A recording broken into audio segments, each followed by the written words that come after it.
अऊज़ु बिल्लाहि मिनश्शैतानिर्रजीम।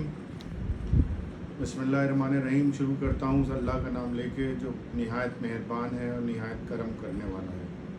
अज़ीम करम करने वाला है। जनरली मजलिसों में जो मौलाना पढ़ते हैं, जो अरबी में शुरुआत में तिलावत करते हैं, वो तिलावत ये होती है कि सारी तारीफ़ें उस अल्लाह की हैं जिसने जो सारे जहानों का मालिक है, जिसने हमें ये सारी नियमतें अता की हैं, और अगर वो हिदायत ना देता तो हम भटक जाते और सही रास्ते पर ना चलते। और फिर हम सलाम करते हैं अशरफुल अम्बिया,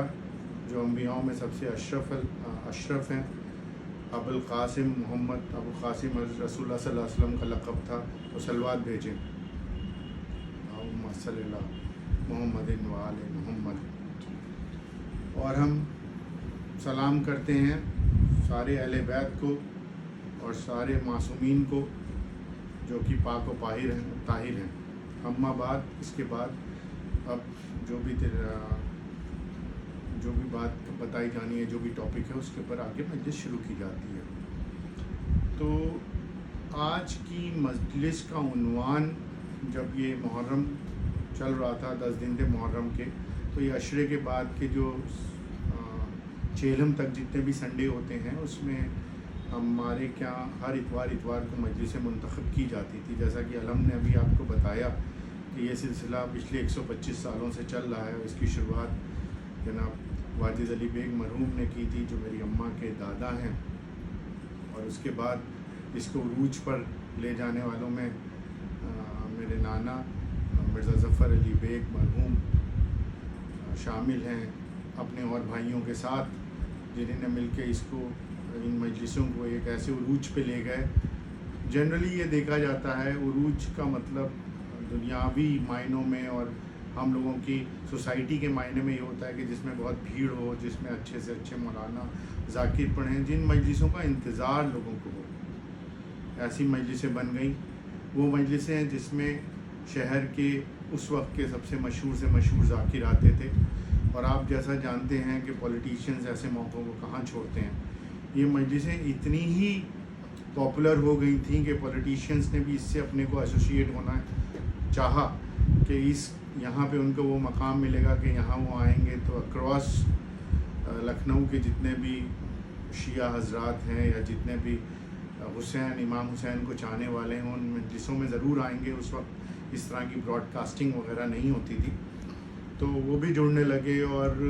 उस वक्त के जितने भी मशहूर मिनिस्टर्स थे वो शरीक होते थे।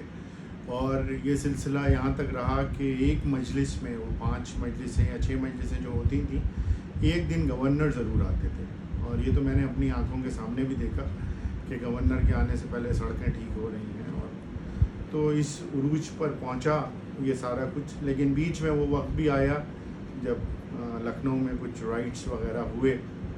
और उसमें मजलिसों को थोड़ा रोकने की तमीद की गई कि इसको रोका जाए, इसको थोड़ा इतना बड़े लेवल पे ना किया जाए। और फिर ये सिलसिला बीच में कम हुआ, और लेकिन जनाब इरफान अली बेग मरहूम ने ये सिलसिले को रुकने नहीं दिया और आखिरी इतवार की मजलिस ज़रूर होती रही। और उसके बाद जब मेरे को थोड़ा सा मैं बड़ा हुआ और मैंने सोचा कि अपनी अम्मा से कहा कि हम लोग बाकी इतवारों की भी मजलिस किया करें, तो अम्मा, उस वक्त रिसोर्सेज की कमी थी, लेकिन अल्लाह का वादा है रसूलुल्लाह सल्लल्लाहु अलैहि वसल्लम से, और जिस दिन इंसान खल्क किया जा रहा था उस दिन भी यही वादा था कि हम इमाम हुसैन का नाम इस दुनिया और आखिरत में ख़त्म नहीं होने देंगे। तो मेरी अम्मा ने उस वक्त बहुत कम रिसोर्सेज में भी उसको आगे बढ़ाया, और जनाब सुल्तान अली बेग साहब, जो मेरी अम्मा के चचा हैं, वो भी इसमें शामिल रहे, और ये मजलिसें यहाँ तक पहुँची। और आज ये कोरोना का टाइम चल रहा है, तो हम ये वर्चुअली आपसे गुफ्तगू कर रहे हैं। और मेरी को मजलिस पढ़ने का जो या इसको ख़िताब करने का जो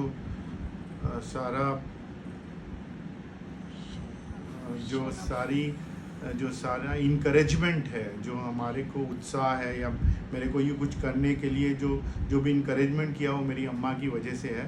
کیونکہ مجھے لگتا ہے کہ اگر ہم ایسا کچھ کریں گے تو اماں کو خوشی ہوگی۔ اور ماں کی عظمت بتانے کے لیے رسول کا ایک چھوٹا سا واقعہ پہلے پیش کر دینا چاہتا ہوں کہ رسول اللہ صلی اللہ علیہ وسلم جب 10 سال کے بعد حج کرنے کے لیے آئے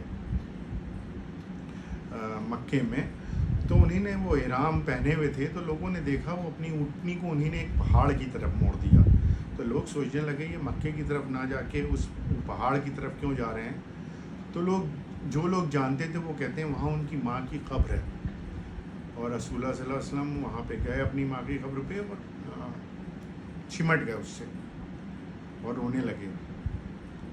اور رات بھر انہیں نے اپنی ماں کے قبرستان میں ہی بتائی اپنی ماں کے ساتھ، اور دوسرے دن پھر حج کی باقاعدہ جیسے ہونا تھا وہ ہوا۔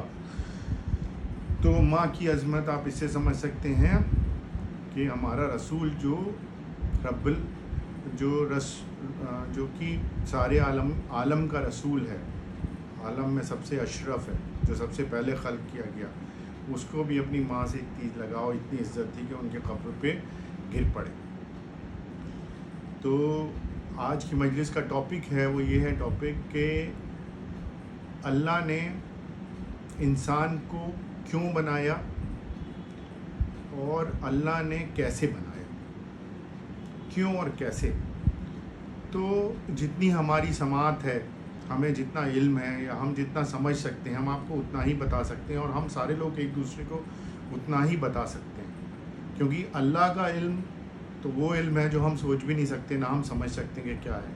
لیکن قرآن کی روشنی میں جتنا کچھ ہم سمجھ سکتے ہیں وہ ہم آپ کے سامنے ایکسپلین کرنے کی کوشش کریں گے، اور ہم امید کریں گے کہ نو ڈاؤٹ یہ ورچوئل مجلس ہے تو اس میں اتنا انوالومنٹ نہیں ہوگا، لیکن آپ لوگ اپنی سماعتوں کو اس سے جوڑ کے رکھیں، اور ضرور آج کچھ آپ سن کے جائیں گے اچھا، اور آپ اس پہ جا کے خود بھی اور جوڑ سکتے ہیں۔ تو آج میں نے قرآن کی روشنی میں اس ٹاپک کو ایکسپلین کرنے کی کوشش کی ہے۔ اس میں ایک مدنی سورہ ہے جس کا نام ہے سورہ البقرہ، اس کی 10 آیتوں کو میں نے سلیکٹ کیا ہے۔ وہ 10 آیتیں ہیں 30 آیت سے 39 نمبر آیت تک، اگر آپ یہ لکھنا چاہیں تو لکھ بھی سکتے ہو، میں اس کو واٹس ایپ بھی کر دیں گا۔ اور 6 مکی سوروں کا انتخاب کیا ہے۔ ان 6 مکی سوروں میں 7واں سورہ الاعراف جس کی آیت 19 سے 25 تک 7 آیتیں سلیکٹ کی ہیں، پھر 15واں سورہ الحجر، اس کی آیت 26 سے 43 تک میں نے سلیکٹ کی ہے، اس کی 18 آیتیں ہیں، پھر 17واں سورہ الاسراء جسے بنی اسرائیل بھی کہتے ہیں، اس کی 61